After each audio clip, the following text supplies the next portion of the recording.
L'unité ne se veut pas que de façade. François Hollande et Angela Merkel affichent un front uni. Ils veulent montrer l'exemple à l'Europe.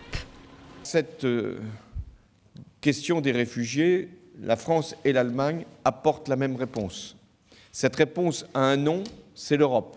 Le couple franco-allemand tangue mais demande à ses partenaires européens de s'engager dans une réponse coordonnée. Deuxième objectif, remettre de l'ordre dans l'espace Schengen. Il faut pour cela renforcer le contrôle de ses frontières extérieures.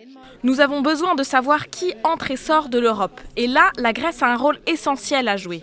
Puisque c'est un pays qui est une frontière extérieure, mais si on pense à la frontière maritime, cela concerne également la Turquie.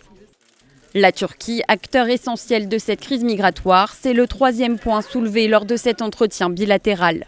Paris et Berlin veulent pousser la Turquie à tenir ses engagements, notamment contrôler l'accès à son territoire et surveiller ses frontières. Et Donald Tusk va dans le même sens. Le président du Conseil européen s'est rendu à Istanbul et a rappelé que l'Europe a accordé une aide de 3 milliards d'euros à la Turquie, mais il faut qu'elle respecte sa part du marché et qu'elle ralentisse le flux de migrants. Pour la première fois depuis le début de la crise des migrants, je peux voir un consensus européen émerger. C'est un consensus autour d'une stratégie globale qui, si elle est mise en œuvre de façon loyale, peut aider à endiguer les flux et s'attaquer à la crise.